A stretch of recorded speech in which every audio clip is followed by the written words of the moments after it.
Perth's skyline swallowed up in a misty haze. The city choked under a thick smog haze this morning. The people of Perth are used to breathing in smoke around this time of year.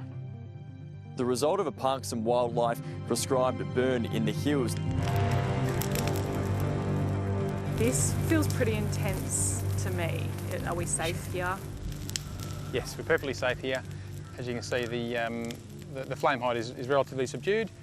The cause of today's smoke is this prescribed burn in the Perth Hills, around 30 k's east of the city.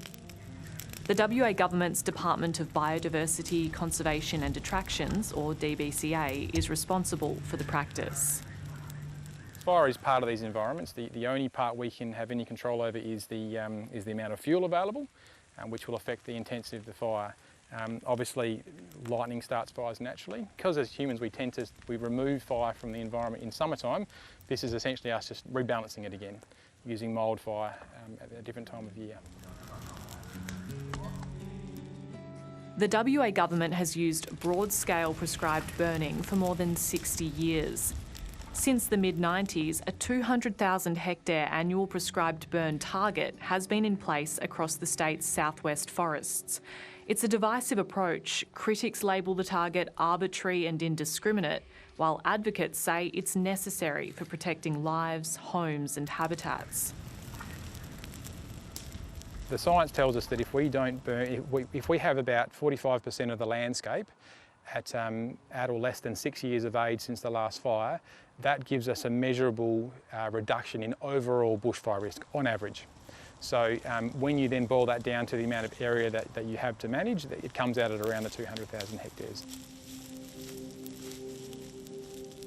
The target is mostly achieved by aerial ignition, dropping fire bombs into the forest.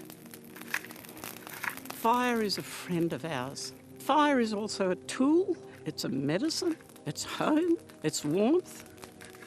Controlled burning is nothing new. Aboriginal people have been using fire to care for the land for thousands of years. But today's approach is a far cry from the practice Carol Petterson learned from her grandfather. He'd be walking along and he'd look and he said, I think we'll burn this.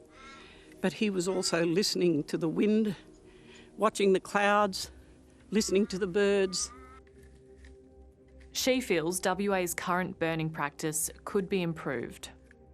Because it's based on that discipline, that this is what we have to do. We've got to burn it, disregard of it. There's not enough sensitivity about the environment and the need to provide the right ecological conditioning for the environment to thrive.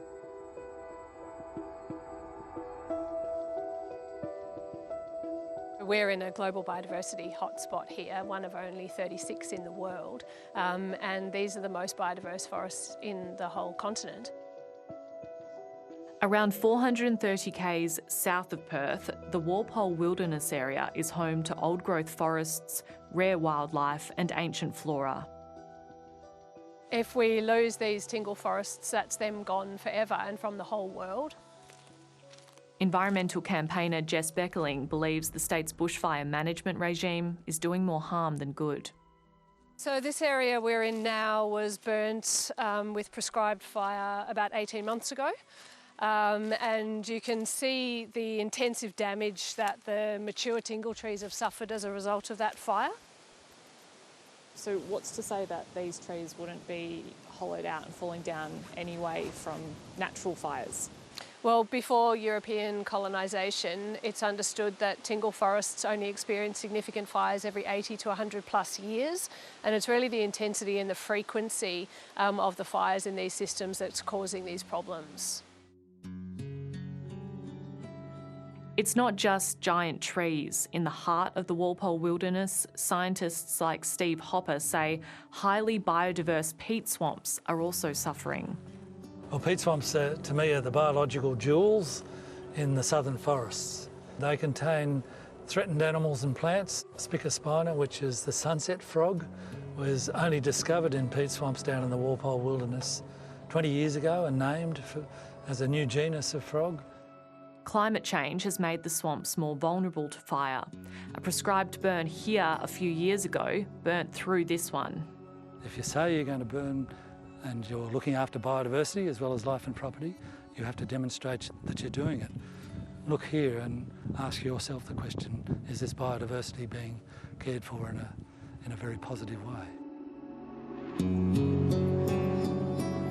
And sometimes things go wrong. This is the aftermath of a prescribed burn in November last year that broke through containment lines and burnt through 25,000 hectares.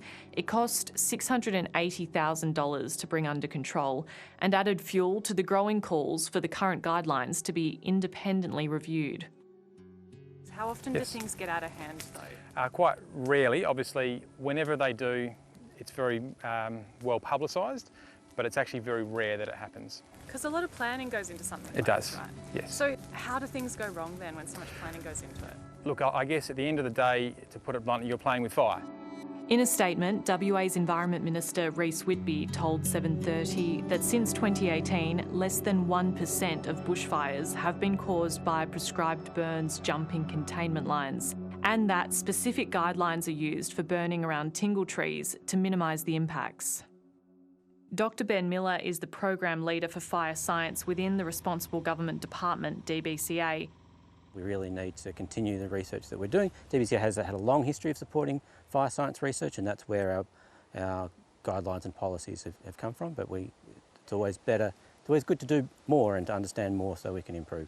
So I take from that you would welcome a review into the... Well, that's a decision for government, of course, but yeah, I think that greater understanding of the science that underpins decisions, I think, would be helpful. It's not just WA. Hazard reduction burns are a controversial topic across the country, and sometimes the criticism is that not enough is being done. Burning was obviously something that the Royal Commission emphasised very strongly.